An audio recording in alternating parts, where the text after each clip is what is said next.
मैं तो खामखा डर रहा था, कुछ नहीं हुआ। ये क्या हो रहा है? बचाओ! ये तो वैसे हो रहा है जैसे मैं बस को दिखा था। बचाओ! कोई है? कोई है? लिफ्ट करो! बचाओ! कोई है? लिफ्ट करो!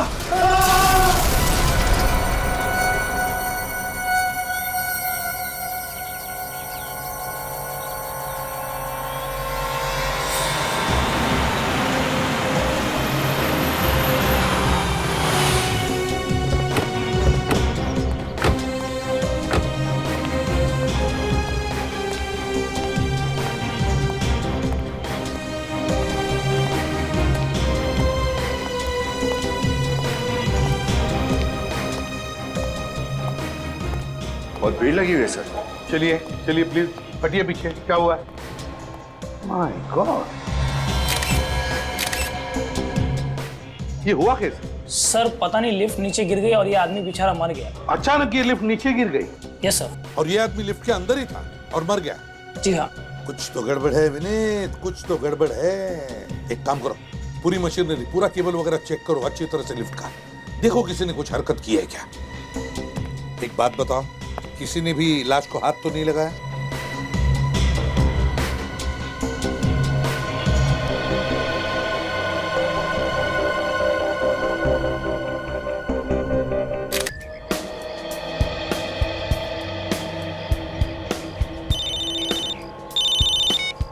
हाँ माधुरी बोलो। मैं कब से तुम्हारा इंतजार कर रही हूँ। माधुरी मैं अभी क्लब में ही हूँ, मुझे स्विमिंग करने का मन कर रहा है, घर आने में देरी हो जाएगी। नहीं, तुम अभी इसी वक्त आ जाओ, मैं तुम्हारे बिना खाना नहीं खाऊंगी। देखो तुम परेशान मत हो, तुम खाना खा के सो जाओ, मुझे घर आने में वक्त लग सकता है। क्या बात है आकाश, तुम्हारी आवाज, कोई परेशानी है क्या? नहीं ऐसी कोई बात नहीं है। कुछ तो है आकाश। माधुरी ऐसी कोई बात नहीं है, तुम खामखा परेशान हो रही हो। नहीं, कुछ तो है, मैं तुम्हारे रग रग से वाकिफ हूँ। माधुरी मैंने बोला ना कि ऐसी कोई बात नहीं है। मैं फोन रख रहा हूँ, बाय।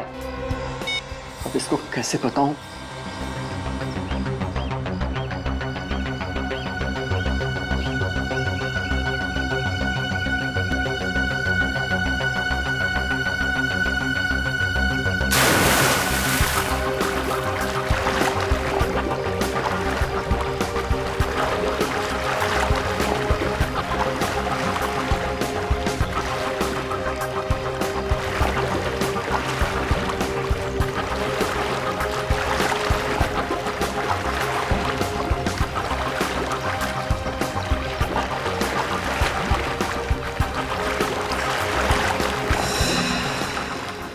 क्या हो रहा है? मेरे हाथ पे काम क्यों नहीं करे? कोई है? बताओ मुझे, कोई है? बताओ मुझे।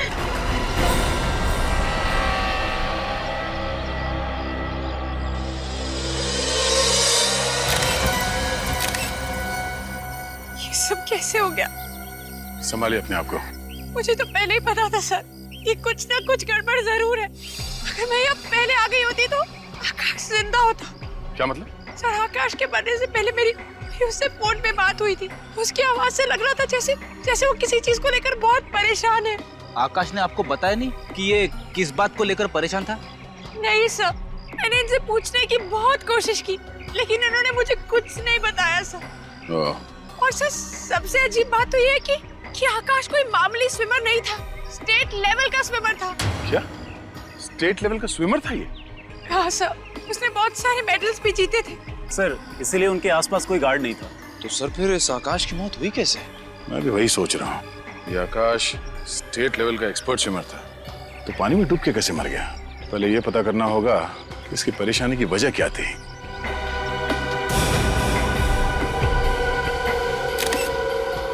मोबाइल किसका? ये तो आकाश का ही फोन है। निखिल सर, तो देखो, देखते हैं इसके मोबाइल से कुछ पता चलता है क्या।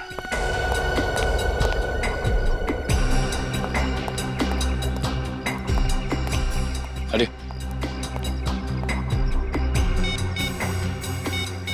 आज एक एमएमएस आया। एमएमएस? सर किसका है? किसी अननोन नंबर से एमएमएस आया है, देखते हैं।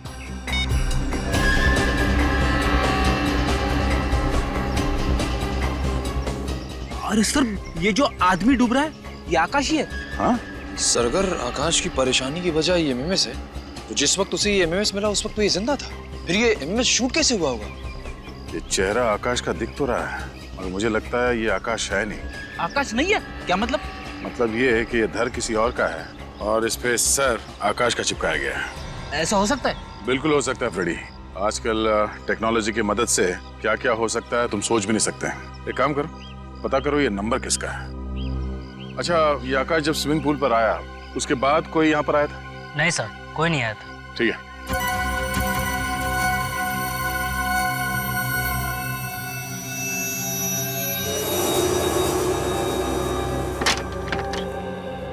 जी तारिका जी, क्या बताना चाहती हैं आप अशोक के खून के बारे में? भाई साहब, ये तारिका जी नहीं, मैं बताऊंगा। सर, मैं तारिका जी से बात कर रहा हूँ, आप बीच में घुसे चले आ रहे हैं। मैं बीच में इसलिए घुसा चला आ रहा हूँ क्योंकि रिपोर्ट मेरे पास है, इसलिए मैं बताऊंगा। अच्छा, रिपोर्ट आपके पास है? जी। अब बताइए, आपको रिपोर्ट से मतलब है या तारिका जी से मतलब है?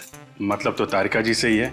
रिपोर्ट आप बता दीजिए। ठीक है, तारिका जी से पूछ। अरे सर, एक मिनट, आप तो गुस्सा हो गए सर। प्लीज रिपोर्ट बता दीजिए, एसीपी साहब इंतजार कर रहे हैं। इस आकाश के खून में एलएसडी मिला है। सर, वही एलएसडी जो एक ड्रग है?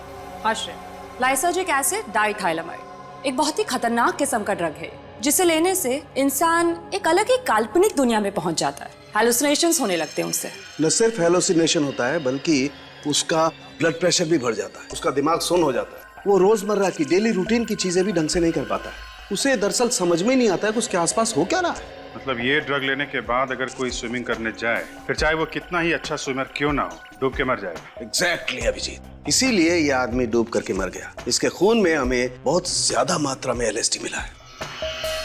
कमाल है, इतनी ज्यादा मात्रा में एलएसडी लेने के बाद ये आकाश तैरने गया ही क्यों?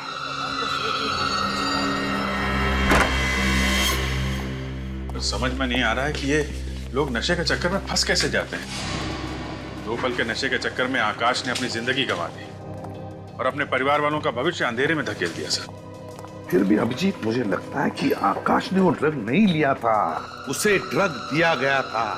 ड्रग दिया गया था ताकि जब वो स्विमिंग करने जाए तो डूबकर मर जाएगा। सर, ये काम जरूर उसी का होगा जिसने आकाश के मोबाइल पे वो वीडियो भेजा था। विनीत, क्या पता चला एमएमएस के बारे में? सर, निखिल गया मोबाइल कंपनी पता करने के लिए। अभिजीत, मुझे तो लगता है जिसने भी आकाश को ये एमएमएस भेजा ना, वो ना सिर्फ उसे डराना चाहता था बल्कि ये बताना चाहता था कि आकाश देख, मैं तेरे साथ ये करूंगा। और फिर वैसे ही किया, उसे डुबो के मार दिया। हाँ निखिल, उस नंबर का पता चल गया? किसका नंबर है वो? ओके सर, उस नंबर का पता चल गया जिससे आकाश को वो एमएमएस भेजा गया था। किसका नंबर है वो? सर, कोई स्मिता कुमार है, वो एनडी नगर में रहती है। एनडी नगर? अभिजीत, तुम आकाश के घर जाओ और पता लगाओ कि किसने आकाश को ड्रग्स दिया और कैसे दिया। Okay sir. और मैं और विनीत हम स्मिता कुमार के घर जाते हैं। स्मिता कुमार।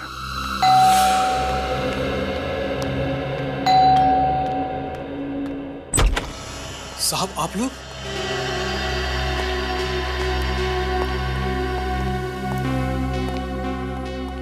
माधुरी जी, आपने हमें बताया क्यों नहीं? आपके हस्बैंड ड्रग्स लेते थे, एलएसडी।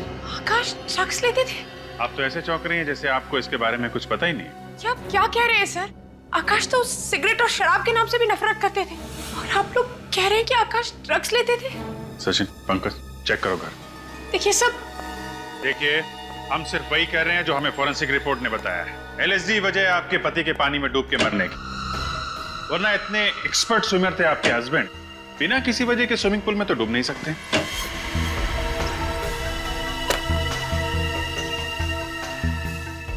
देखिए सर, आकाश और मैं 8 साल से एक साथ रह रहे थे।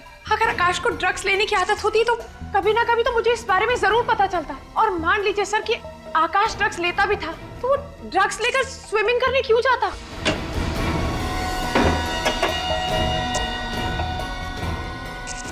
तो आप ये कहना चाहती हैं कि किसी और ने आकाश को ड्रग्स दी, शायद खाने पीने की चीजें मिला के, धोखे से?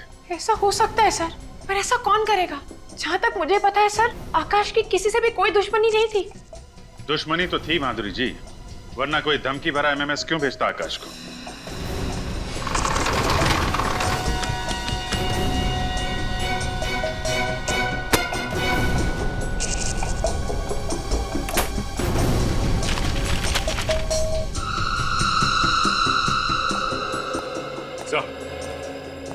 हाँ सच। ये देखिए सर, ये बाथरूम में कलोन की बोतल मिली है जिसमें कैप्सूल छुपा के रखे गए। ये देखिए, लगता है LSD है ये। इसका मतलब है कि आकाश चोरी छुपे ड्रग्स लेता था। आकाश के कॉलोन की बोतल में ड्रग्स, और इसके बारे में आपको कुछ भी पता नहीं है? आप मुझ पे शक कर रहे हैं? ये ड्रग कैसे आई? ये तो डॉक्टर सुरेश को पता होगा। डॉक्टर सुरेश? हाँ सर, आकाश को जब भी कोई प्रॉब्लम होती थी तो वो उन्हीं के पास जाता था। डॉक्टर सुरेश?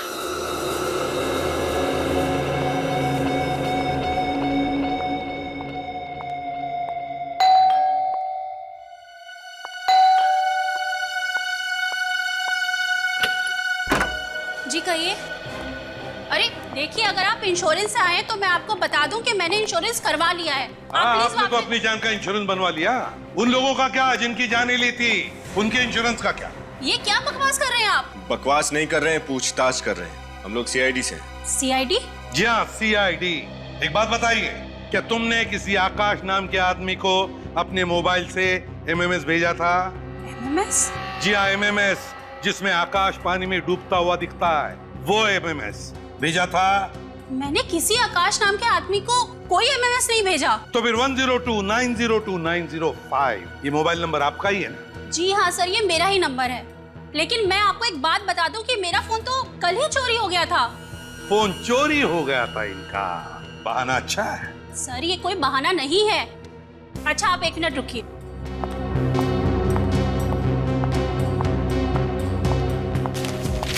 ये देखिए सर, मैंने अपने फोन के चोरी होने की रिपोर्ट भी लिखवाई थी। कहाँ चोरी हुआ था आपका मोबाइल? सर आकांक्षा मॉल के पार्किंग लॉट से। अगर आपका फोन चोरी हो गया था तो आपने मोबाइल कंपनी से कहकर अपना सिम ब्लॉक क्यों नहीं करवाया? मैंने उनको सिम ब्लॉक करने के लिए बोला था, लेकिन पता नहीं उन्हें इतना टाइम क्यों लगा। पता नहीं इतना टाइम क्यों लग गया, क्या करेगी बेचारी।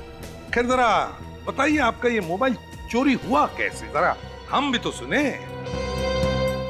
सर मैं आकांक्षा मॉल के पार्किंग लॉट में फोन पर बात कर रही थी, तभी एक आदमी अचानक पीछे से बाइक पर आया और मेरा फोन चोरी करके भाग गया।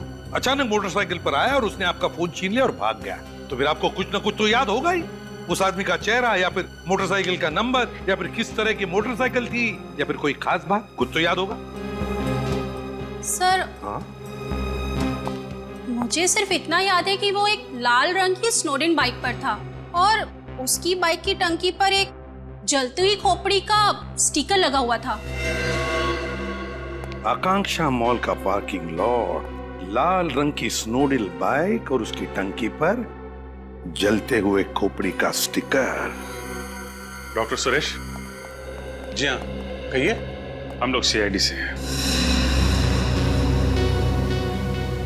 लेकिन CID वालों का हमारे क्लिनिक में क्या काम? आकाश आपका ही पेशेंट था? आकाश वो स्विमर? जी हाँ, वो स्विमर, उसकी मौत हो गई। आकाश की मौत हो गई? मगर कैसे? पानी में डूबने से। अगर आकाश तो बहुत अच्छा स्विमर था और उसको बहुत सारे स्विमिंग के मेडल मिले हुए थे, भला उसकी पानी में डूबने से कैसे मौत हो सकती है? वो इसलिए कि जब वो पानी में डूब रहा था तो LSD नशे की चपेट में था। आकाश और नशा? मुझे तो यकीन ही नहीं हो रहा। अगर आकाश नशा कर रहा होता तो हमें उसके routine test, urine test, blood test में पता लग गया होता। आकाश ने कभी भी किसी प्रकार का कोई नशा नहीं किया है। अच्छा, आकाश के घर से हमें ये कैप्सूल मिले। ये कैप्सूल तो मैंने ही उसे दिए थे। आपने? तो ये कैप्सूल LSD के नहीं है? लेकिन एक मिनट, ये बिल्कुल वैसे ही कैप्सूल हैं जो मैंने आकाश को दिए थे। मतलब ये LSD के कैप्सूल है? ये LSD का कैप्सूल है। मगर आपने किस लिए कैप्सूल दिए थे आकाश को? क्या बीमारी थी उसे? आकाश को बाइपोलर डिसऑर्डर था। बाइपोलर डिसऑर्डर था उसे? जी, आप लोगों को तो मालूम होगा, इस बीमारी में मरीजों को बहुत सारे मूड स्विंग होते हैं। मूड स्विंग्स मतलब वो अचानक से हंसने लग जाते हैं और फिर अचानक से रोने लग जाते हैं? हाँ, कुछ ऐसा ही। जब वो उदास होते हैं तो डिप्रेशन में चले जाते हैं और जब खुश होते हैं तो इतना खुश हो जाते हैं कि खुशी से फूले नहीं समाते। इसीलिए आकाश के मूड को काबू में रखने के लिए हमने वो वाले मूड स्टेबलाइजर के कैप्सूल दिए थे। और किसी ने उन कैप्सूल्स की जगह ये LSD वाले कैप्सूल्स रख दिए। और ये काम आकाश के कोई करीबी ही कर सकता है, और उसके सबसे करीब उसकी बीवी माधुरी है।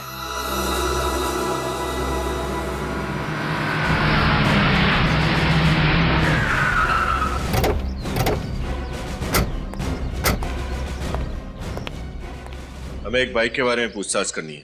पूछताछ करना चाहते हैं साहब? ये कोई पूछताछ केंद्र थोड़ी ना है साहब। मेरे पास फालतू टाइम नहीं है। टाइम पास करना है तो कहीं और जाइए। सीआईडी का नाम सुना है कभी? माफ कीजिएगा साहब, गलती हो गई। तब बताओ।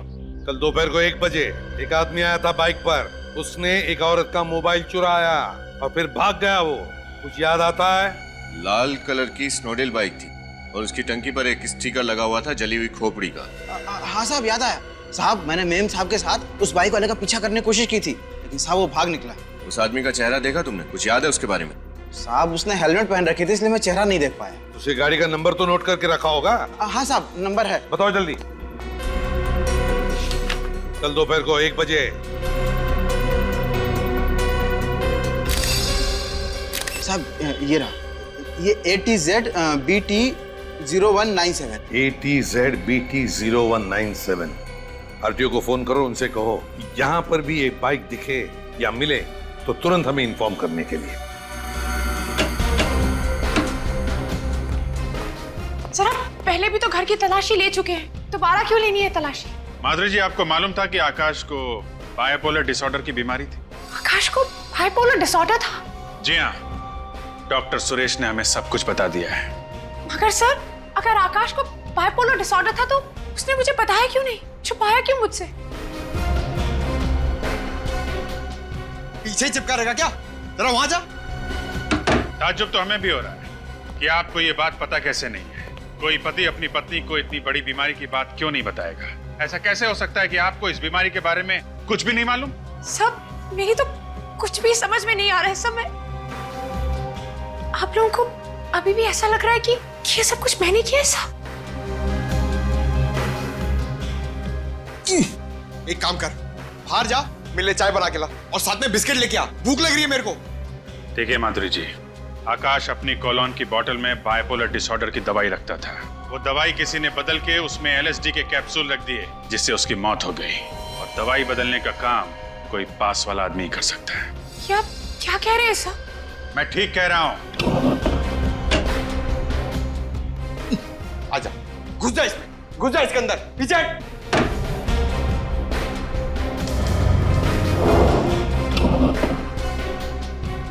मैं आकाश को क्यों मारूंगी? मैं तो बहुत प्यार करती थी उससे। और आप यकीन माने या ना माने, मैं अपने आप को अभी भी समझा नहीं पा रही हूँ कि आकाश इस दुनिया में नहीं रहा।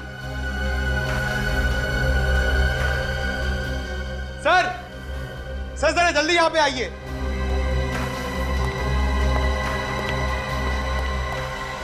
हाँ पंकज। सर ये देखिए, इस घड़ी के ऊपर एक कैमरा छुपा के रखा हुआ है।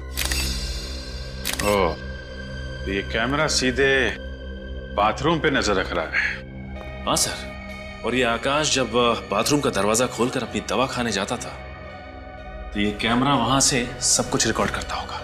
और इसी बात का फायदा उठाकर खूनी ने उसकी दवाओं से वो LSD के कैप्सूल्स बदल दिए, जो कि दिखने में बिल्कुल वैसे ही दिखते थे।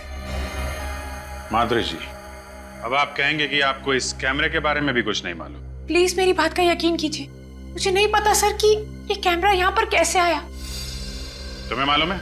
नहीं साहब, इसके बारे में मुझे भी कुछ नहीं मालूम। अच्छा पंकज, कैमरा निकाल लो, पता करते हैं ये कैमरा कहां से खरीदा गया और किसने खरीदा।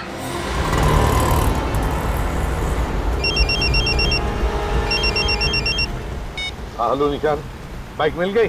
कहाँ पर? त्रिपोलिया बाजार। ठीक है, हम अभी आते हैं। अच्छा, लेकिन हम तुम्हें पहचानेंगे कैसे? पिस्ता कलर का शर्ट पहना है तुमने और डार्क पैंट। ओके, विनीत गाड़ी घुमा लो आप।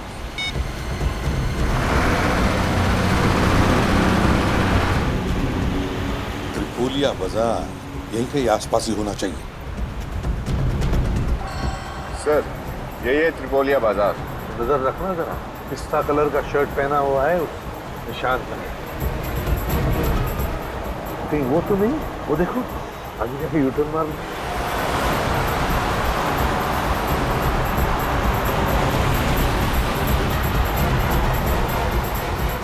निशान, आरटीओ ऑफिसर निशान, कहाँ पर है बाइक? सर वो रही लाल बाइक, और सोसाइटी वालों ने बताया कि आधा घंटा पहले कोई पार करके गया इसे। मालिक कौन है इस बाइक का? शैलेंद्र नाम के किसी आदमी की सर। शैलेंद्र? जी सर। सर पिछले हफ्ते ये बाइक चोरी हुई है। 1 हफ्ते पहले बाइक चोरी की गई है। ठीक है निशान, thank you very much, good work, जा सकते हैं। Thank you. विनीत बड़ा चालाक है ये।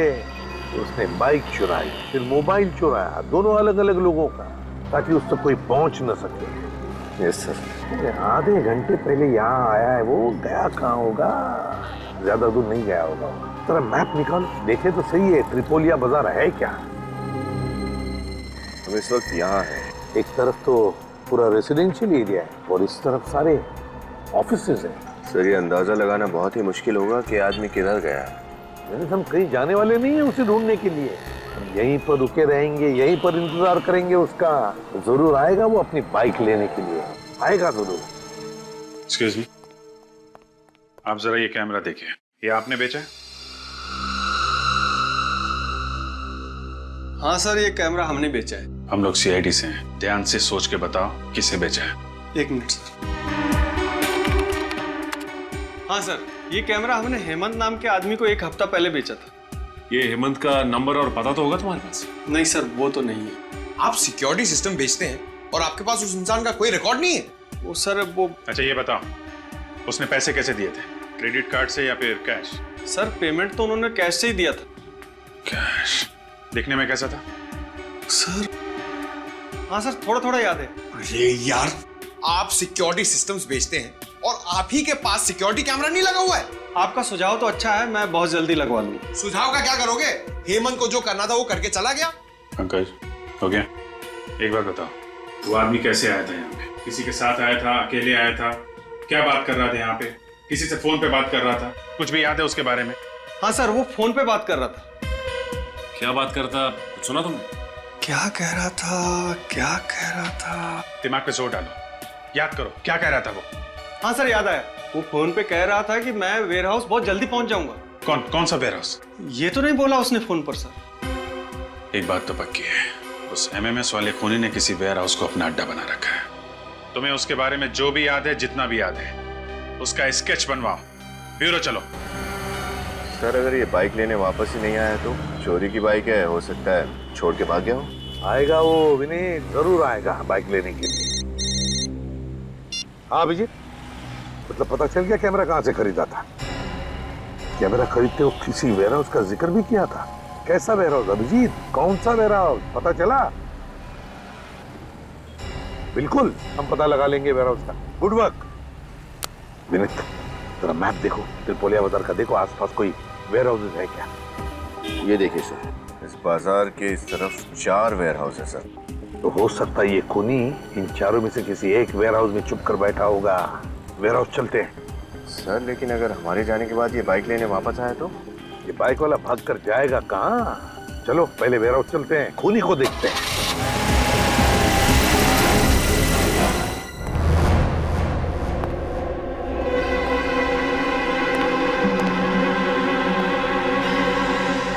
पहले 3 वेयर हाउसेस में तो कोई गड़बड़ नहीं थी। पता नहीं क्यों मुझे ऐसे लगता है कि खूनी इसी वेयर हाउस में मिलेगा। चौकन्ना रहना।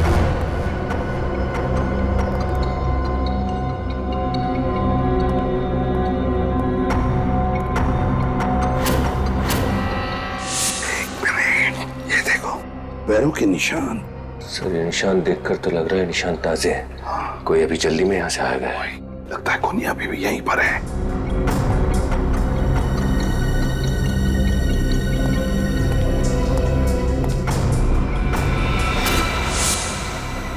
लैपटॉप, और फिर यहाँ पर कोई भी नहीं। ये भाग तो नहीं गया। लैपटॉप खोलो और देखो, देखो क्या है लैपटॉप पर।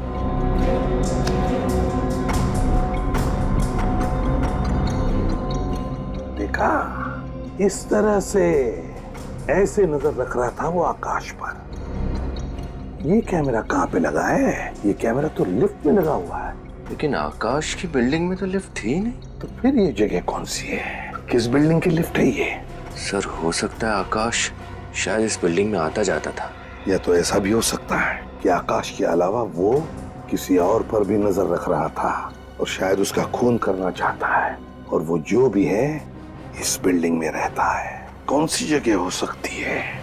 ये देखो, लिफ्ट खुल गई। देखो लिफ्ट के सामने बोर्ड लगा हुआ है, आनंद मोहन हाउसिंग सोसाइटी। इसका मतलब ये आदमी आनंद मोहन सोसाइटी में रहता है। आनंद मोहन सोसाइटी।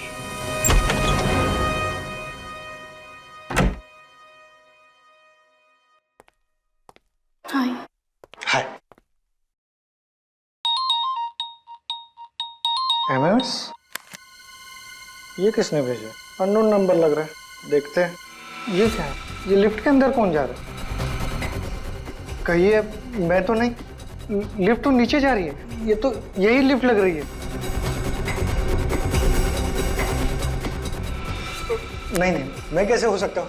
रोहित, रिलैक्स रोहित, कुछ नहीं होगा। अभी लिफ्ट आएगी, अब तुम लिफ्ट के अंदर जाओगे। ये एमएमएस सिर्फ एक मजाक है, ठीक है? अब लिफ्ट आएगी और तुम अंदर जाओगे।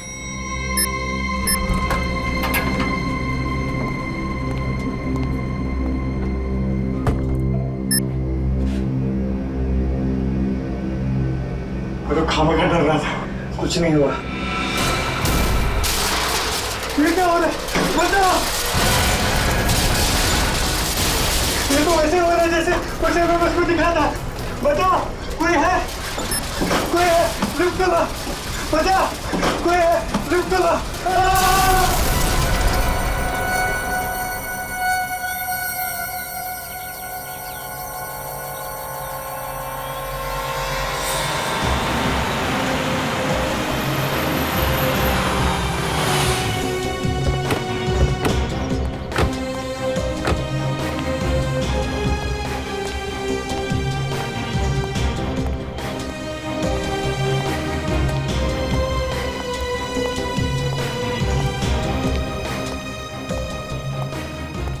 बहुत भीड़ लगी हुई है सर।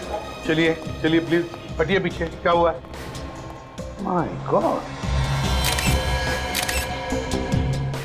ये हुआ कैसे? सर पता नहीं, लिफ्ट नीचे गिर गई और ये आदमी बेचारा मर गया। अचानक ये लिफ्ट नीचे गिर गई? Yes sir. और ये आदमी लिफ्ट के अंदर ही था और मर गया? जी हाँ। कुछ तो गड़बड़ है विनीत, कुछ तो गड़बड़ है। एक काम करो, पूरी मशीनरी, पूरा केबल वगैरह चेक करो अच्छी तरह से लिफ्ट का। देखो किसी ने कुछ हरकत की है क्या। एक बात बताओ, किसी ने भी लाश को हाथ तो नहीं लगाया?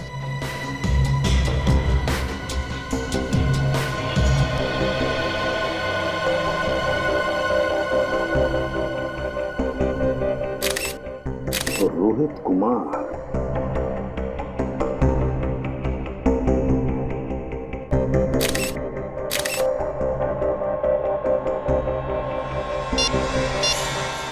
माय गॉड, वैसा ही धमकी भरा एमएमएस जैसा आकाश को भेजा था। क्या मेरा? ये रोहित कुमार इसी बिल्डिंग में रहते हैं? सर 1203 12वें महले पे। इसी बिल्डिंग में? जी साहब। अच्छा एक बात बताओ, तुमने किसी अनजान आदमी को यहाँ पर आते जाते देखा? सर तो कोई आदमी नहीं आया था सर। तो याद करके बताओ, कोई बाहर का आदमी आके गया होगा। हाँ साहब, वो लिफ्ट मैकेनिक आया था। लिफ्ट ठीक करने वाला आया था? लिफ्ट में क्या नहीं? हाँ साहब। उसका तुमने आइडेंटिटी कार्ड वगैरह देखा? कंपनी का कार्ड था उसके पास? हाँ चेक किया था, आईडी बराबर था। क्या नाम है उसका? ऋतिकेश नाम था। उसने कोई नंबर वगैरह दिया अपनी कंपनी का या उसका खुद का? हाँ सर, मोबाइल नंबर लिया है मैंने। क्या नंबर है बताओ।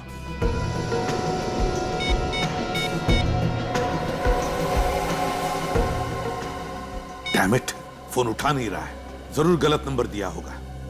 सर। हाँ सर, ये लिफ्ट अपने आप नीचे नहीं गिरी, इसके साथ छेड़खानी हुई है। यही शक था मुझे। लिफ्ट मैकेनिक बनकर आया था।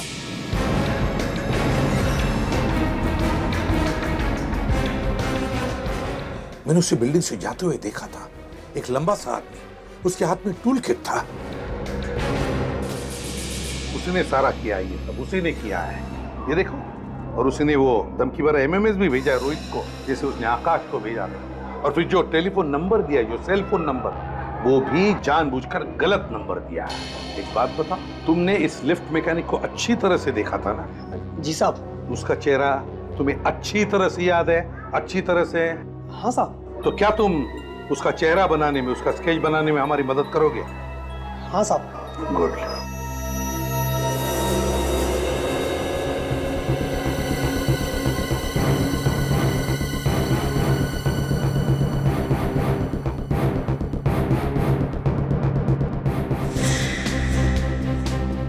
स्केच तैयार हुआ? सर एक लगभग रेडी है, दूसरा तैयार हो रहा है। एक बार दोनों स्केच बन जाए सर, पता चल जाएगा ये दोनों खून आपस में जुड़े हुए हैं या नहीं। है, कनेक्शन है। पहले रोहित और आकाश को एमएमएस भेजा गया, फिर एमएमएस देखने के बाद इन दोनों का खून किया गया। आकाश को पानी में डुबो के मारा गया और रोहित को लिफ्ट में। दोनों के खून में कोई ना कोई संबंध जरूर है।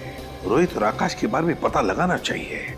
सर श्रेया लगी हुई है, बस डिटेल्स लेके आने वाली है। सर, हाँ, दोनों स्केच तैयार हो गए सर। सर, ये स्केच इन्होंने बनवाए और ये स्केच इन्होंने बनवाए। अभिजीत, क्या लगता है तुम्हें इन स्केचेस को देखकर?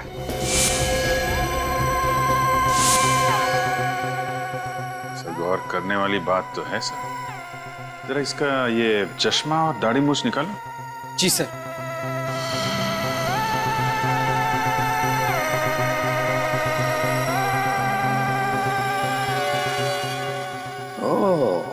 तो ये बात है, ये दो अलग अलग आदमी नहीं बल्कि एक ही आदमी है और इसी आदमी ने वो दो खून किए हैं।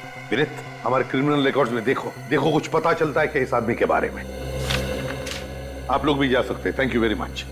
जी सर। सर, हाँ सर आकाश और रोहित के बीच क्या कनेक्शन है उसके बारे में पता चल गया। अच्छा, क्या? सर आकाश एमवी के कॉलेज में पढ़ता था और रोहित स्टेनी कॉलेज का स्टूडेंट था। आकाश एमवी के कॉलेज में पढ़ता था और रोहित स्टेनी कॉलेज में। Yes sir. सर 2005 में इन दोनों कॉलेजेस ने अपने थर्ड ईयर स्टूडेंट्स को शिमला भेजा था एक समर कैंप के लिए। आकाश और रोहित दोनों इस समर कैंप में गए थे। Shimla summer camp 2005। ये चक्कर है सर, इस मौत की कहानी का पहला पन्ना समर कैंप में लिखा गया था, शिमला में। और क्या पता चला श्रेया इस समर कैंप के बारे में? सर मैंने एमवी के कॉलेज के प्रिंसिपल से आज 3 बजे की अपॉइंटमेंट ले ली। सर उसी कॉलेज के एक प्रोफेसर भी उस समर कैंप में गए थे, वो भी आज उस मीटिंग के लिए वहां मौजूद रहेंगे। Very good work Shreya, very good work. Sir, हाँ सर मिल गया। सर इसका नाम राजा है, पहले भी बहुत सारे जुर्म किए हैं इसने और कई बार जेल भी जा चुका है। राजा, पता लगाना पड़ेगा इस राजा का महल कहां पर बना है और फिर एमवी के कॉलेज से भी पता चल जाएगा क्या हुआ था उस समर कैंप में। नमस्ते सर। आइए आइए, मैं आप लोगों का इंतजार कर रहा था और ये है यहाँ के प्रोफेसर जिसे आप मिलना चाहते हो। नमस्ते सर। नमस्ते। तो आप ही इन बच्चों को 2005 में शिमला के समर कैंप लेके गए थे? जी। ओके। प्रोफेसर साहब जरा ये फोटो देखिए, इन दोनों को पहचानते हैं आप? हाँ, इसे मैं अच्छी तरह से पहचानता हूँ। ये आकाश है और ये शायद रोहित। अरे वाह, आपकी याददाश्त तो काफी अच्छी है। 8 साल बाद भी आप इनको इनके नाम से पहचानते? दरअसल मुझे सबके नाम तो अच्छी तरह से याद नहीं है, मगर इन चारों के नाम मुझे अच्छी तरह से याद है। 4? कि हमने तो आपको 2 ही फोटोग्राफ दिखाए। इन दोनों के साथ में 2 लड़के और थे उस शिमला वाले समर कैंप में। क्या नाम था उसका? यस, विशाल और अमन। विशाल और अमन? हाँ, अमन उस समर कैंप में ड्रग्स का इस्तेमाल करते हुए पकड़ा गया था। अमन ड्रग्स लेता था? और पकड़े जाने पर उसने आकाश, विशाल और रोहित पे इल्जाम लगा दिया कि वो तीनों उसे फंसा रहे हैं। अच्छा, फिर क्या हुआ? फिर कुछ नहीं। अमन के इल्जाम झूठे साबित हुए और उसके कॉलेज वालों ने उसे निकाल दिया। हाँ, ये चक्कर है। लगता है ये अमन 8 साल के बाद नींद से जागा है बदला लेने के लिए और इस राजा के साथ मिलकर ये सब खून कर रहा है। प्रिंसिपल साहब, ये रोहित और अमन का एड्रेस मिल सकता है ना? हाँ जरूर इंस्पेक्टर साहब, मैं इन दोनों का कॉलेज से पता करके आपको बताता हूँ। प्लीज जरा जल्दी कीजिएगा, किसी की जिंदगी और मौत का सवाल है।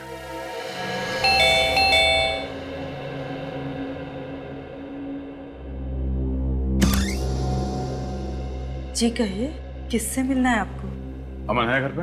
आप अमन से मिलने आए हैं? जी हाँ, हम अमन के दोस्त हैं। आप झूठ बोल रहे हैं। पिछले 8 साल से अमन का कोई दोस्त नहीं है। क्या मतलब? आइए आइए मेरे साथ। इधर आइए।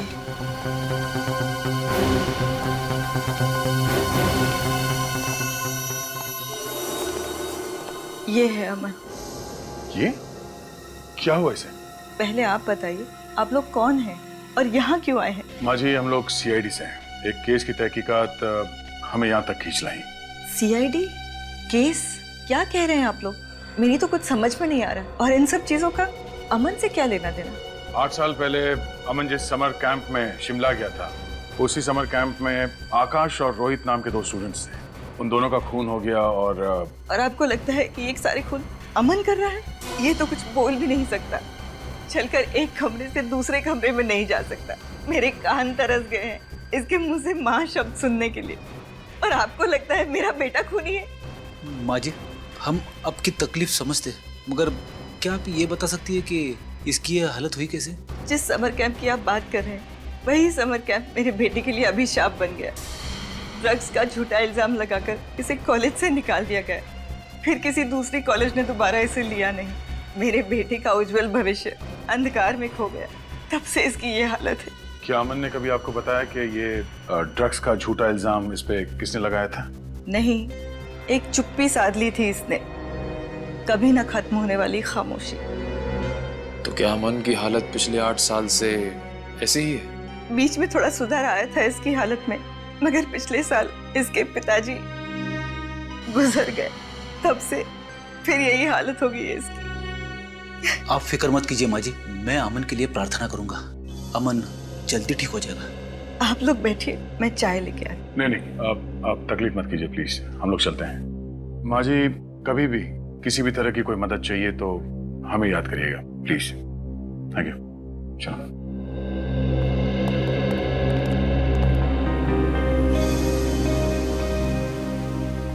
सर, अमन इस हालत में है ही नहीं कि वो किसी का खून कर सके। इसका मतलब कोई ऐसा इंसान है जो अमन की इस हालत का बदला लेना चाहता है। हाँ फ्रेडी, जरूर आकाश, रोहित और विशाल ने अमन को फंसाया होगा। इस खूनी का अगला शिकार विशाल ही होगा। पंकज, बिल बजाओ। बजाओ।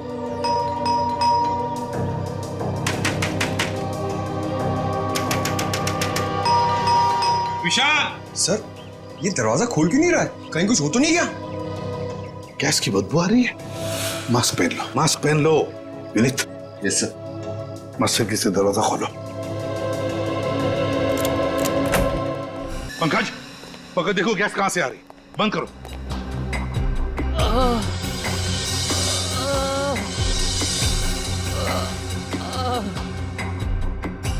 विनीत, किसी के कराने की आवाज आ रही है, शायद उस तरफ से।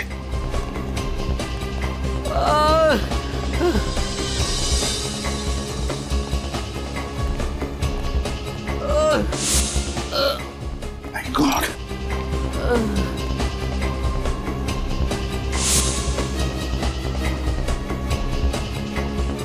तुम विशाल हो ना? सर विशाल। विशाल? विशाल क्या हुआ? सर, इसे बचा लो सर। किसे किसे बचा लीजिए? हैं? मेरी मंगेतर प्रिया को। क्या हुआ प्रिया को? कहाँ है वो? राजा क्या? इसे अपने साथ ले गया। राजा प्रिया को अपने साथ ले गया? हाँ? कुछ पता है कहाँ गया? सर। पंकज, तुम इसे हॉस्पिटल ले जाओ, हालत बहुत खराब है। विनीत, श्रेया को फोन करो, बुला लो उसे। हमें प्रिया को बचाना चाहिए, जल्दी। पंकज, हम लोग जाते हैं।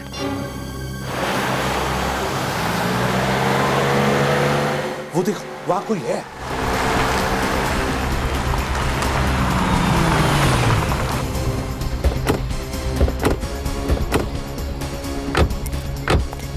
सर, कहीं ये प्रिया तो नहीं? प्रिया, तुम ठीक हो? उठो आराम से। आप लोग? हम सीआईडी से। तुम ठीक हो ना? मैं ठीक हूँ। संभालो इसे।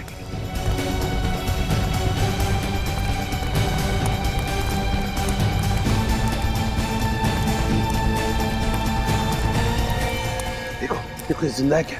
सर, ये तो राजा है। राजा? ये तो मर चुका है सर। समझ में नहीं आता। गाड़ी यहाँ पर क्रैश हुई है, राजा यहाँ मरा पड़ा है, वो प्रिया वहां पर है। ये सब हुआ कैसे होगा? पता नहीं क्यों मुझे लगता है सारा सच सामने नहीं आ रहा है। कुछ तो गड़बड़ है। गाड़ी को चेक करते हैं अच्छी तरह। देखो जरा। उठ सकोगी? हाँ, संभल के देखो कुछ गाड़ी में प्रॉब्लम है क्या, अच्छी तरह से देखो। रुको मैं पानी लेकर आती हूँ। हाँ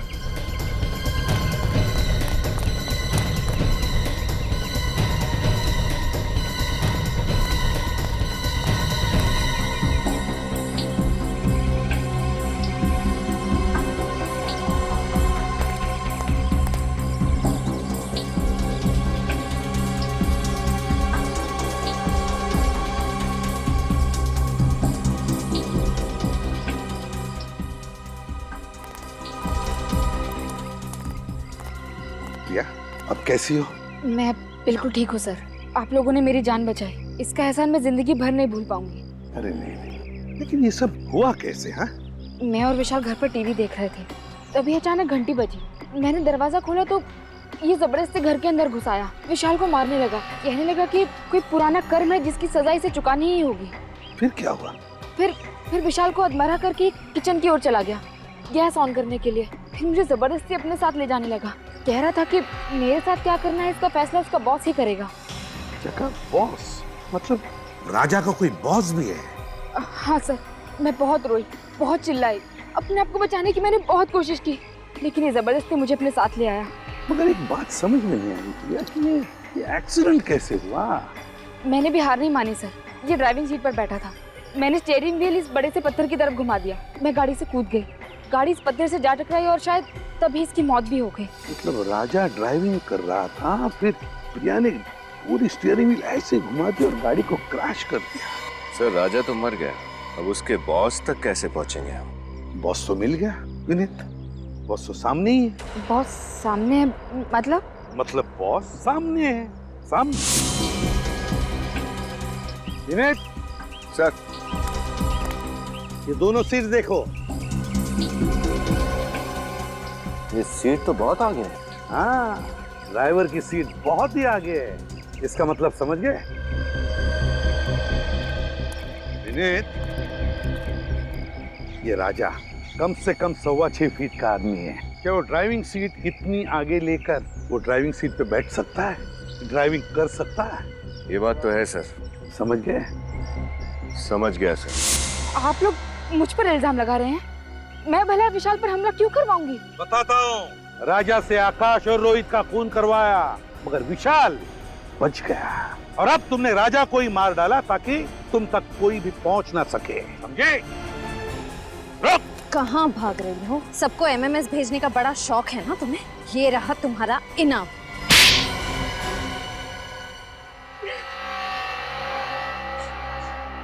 हाँ, मैंने ही आकाश, रोहित और राजा को मार डाला। विशाल को भी मार डालते अगर आप लोग उसे बचा न लेते तो। बहुत अफसोस हो रहा होगा, है ना, कि चौथा खून कर नहीं पाई। क्यों? विशाल को मार डालती तो मेरा बदला पूरा हो जाता। कैसा बदला? अमन का बदला। बहुत प्यार करती थी मैं अमन से, कितने सुहाने सपने देखे थे हमने हमारे भविष्य को लेकर, लेकिन उन तीनों ने अमन की क्या हालत कर दी। आज मेरा मन अपनी प्रिया को पहचानता तक नहीं है। अमन की इस हालत के लिए वो तीन जिम्मेदार कैसे? 8 साल पहले शिमला के समर कैंप में उन तीनों ने जबरदस्ती अमन को शराब पिलाई। उस बेचारी को तो पता तक नहीं था कि उस शराब में ड्रग्स मिला रखी थी। उस ड्रग्स की मात्रा इतनी ज्यादा थी कि हमें तभी अमन को हॉस्पिटल लेकर जाना पड़ा। पूरे कॉलेज में अमन की बदनामी हुई कि अमन ड्रग्स लेता है। उसे कॉलेज से भी निकाल दिया, कहीं और एडमिशन नहीं मिला उसे। इस बात का उसे इतना गहरा सदमा लगा कि आज तक वो। फिर अमन की इस हालत का बदला लेने की तुमने ठान ली? हाँ, मैंने ही राजा को तीनों को मारने की सुपारी दी थी। एमएमएस भेजे और काम खत्म हो जाने के बाद मैंने खुद ही राजा को ऊपर पहुंचा दिया। उस एमएमएस में राजा ही था ना जो डूबने की एक्टिंग कर रहा था? जी। अमन के साथ जो कुछ हुआ वाकई बहुत बुरा हुआ, इसका अफसोस है हमें, लेकिन जुर्म की आग को बदले की आग नहीं बुझा सकती। 3 खून किए तुमने और खूनियों की मंजिल एक ही है, फांसी का फंदा।